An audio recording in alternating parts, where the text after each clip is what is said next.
Desde siempre la humanidad ha buscado maneras de representar lo invisible, de dar sentido a las fuerzas que nos rodean. Hemos usado símbolos, tanto para construir los circuitos que dan vida a nuestra tecnología, como para diseñar antiguos sellos que buscaban canalizar el poder del cosmos. En este análisis vamos a explorar la sorprendente conexión que existe entre los lenguajes de la ciencia y los de la magia.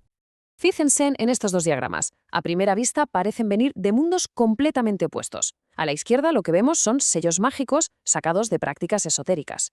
Y a la derecha el esquema de un circuito impreso, vamos, la base de toda nuestra era digital.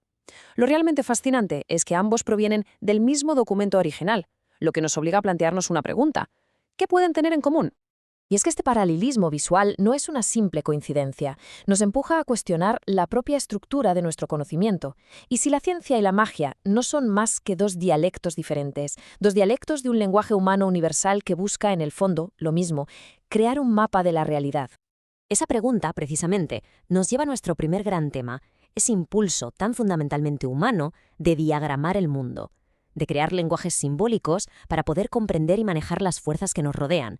Ya las consideremos físicas o metafísicas. Miremos estas dos estructuras, por ejemplo.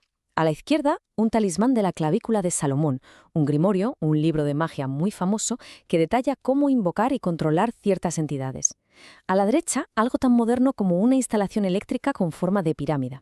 Sus propósitos son, en teoría, muy distintos, pero su diseño comparta un objetivo común: canalizar y gestionar algún tipo de energía. Al final, de esto se trata. Estos diagramas se convierten en lenguajes para especialistas. Un físico va a usar símbolos para describir cómo se comporta un quark, una partícula que jamás podrá ver. De una forma muy parecida, un ocultista usa un sigilo para representar una intención o una entidad abstracta. En ambos casos, se usa un vocabulario visual para nombrar lo que no se ve. Pero claro, ¿de qué están hechos estos lenguajes? Vamos a profundizar un poco en sus componentes básicos, los símbolos, los códigos y los sigilos, que vendrían a ser como los ladrillos con los que se construye el significado. Lo que vemos aquí es una colección realmente asombrosa de sistemas para codificar información. Tenemos desde el código binario que mueve nuestros ordenadores, al código Morse, las notas de una partitura musical o incluso sistemas adivinatorios antiquísimos como el I Ching o la geomancia. Todos son, en esencia, métodos para traducir ideas complejas a un conjunto limitado de símbolos.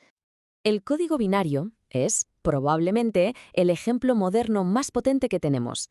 Con solo dos símbolos, ceros y unos, se construyen realidades digitales enteras. Es la prueba definitiva de que un sistema simbólico muy simple puede generar una complejidad prácticamente infinita.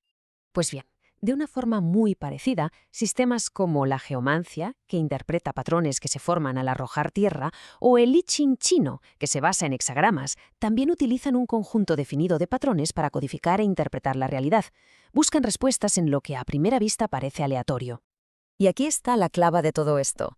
Da igual que sea un bit de datos en un ordenador o una lectura del I Ching, el principio subyacente es exactamente el mismo.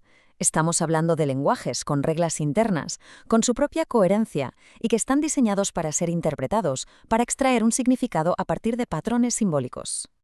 Ahora bien, estos lenguajes no solo sirven para describir cosas estáticas. Su verdadero poder está en su capacidad para representar el movimiento, el dinamismo, el flujo de energía, tanto en el mundo de la física como en el de la metafísica. Pensemos en la física. La primera ley de la termodinámica es uno de sus grandes pilares. Esta ecuación que vemos no es la energía en sí misma, sino una representación simbólica, elegantísima y muy poderosa de un principio que gobierna el universo entero. La energía ni se crea ni se destruye, solo se transforma. Y para poder ver esas fuerzas invisibles como el magnetismo o la gravedad, la ciencia ha desarrollado herramientas como los campos vectoriales. Estas flechas nos permiten visualizar la dirección y la intensidad de fuerzas que de otra forma nuestros sentidos no podrían percibir. Y aquí es donde la conexión se vuelve, absolutamente explícita y sorprendente. Se está usando el mismo lenguaje visual de la física. Cargas opuestas se atraen, cargas iguales se repelen, para describir conceptos puramente metafísicos como el amor y el odio. Es una metáfora visual directa, que pone al mismo nivel las leyes del electromagnetismo y las dinámicas de las emociones humanas. Entonces, si estos lenguajes pueden describir tanto el universo físico como el emocional, ¿cuál sería el siguiente paso lógico? Pues parece que sería mapearlos directamente sobre quien observa, sobre el propio ser humano, entendiéndolo como una especie de nexo entre esos dos mundos. En esta síntesis final se reimagina el cuerpo humano como un receptor biológico complejo, casi como una radio. Se toma prestado el lenguaje de la electrónica, circuitos, antenas, rectificadores, para describir las funciones internas, pero no en términos biológicos, sino en términos energéticos y simbólicos. Fíjense cómo el diagrama identifica varios centros energéticos, el de la emoción, la intuición, la razón, que nos recuerdan muchísimo al sistema de chakras de las tradiciones orientales. La diferencia es que, en lugar de una descripción mística, a cada centro se le asigna un componente electrónico específico, creando un puente entre lo espiritual y lo técnico. Y la analogía busca ser muy precisa, a un nivel casi funcional. Se propone que, igual que un diodo en un circuito solo deja pasar la corriente en una dirección, la mente, la razón, rectifica el flujo más bruto de la intuición para darle una forma concreta. Y de la misma manera, una bobina almacena energía de forma análoga a cómo se concibe que funciona el centro emocional. Estos otros diagramas van todavía más allá y asignan representaciones simbólicas únicas a centros específicos como Ajna, el centro de la mente.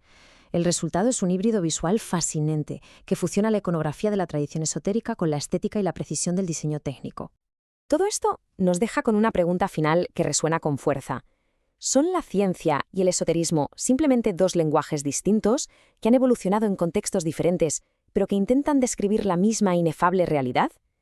¿O estas similitudes estructurales tan sorprendentes nos están indicando una conexión mucho más profunda, algo sobre la forma en que la conciencia humana percibe y organiza el universo? Quizá la respuesta no esté en elegir un lenguaje u otro, sino en aprender a leer en ambos.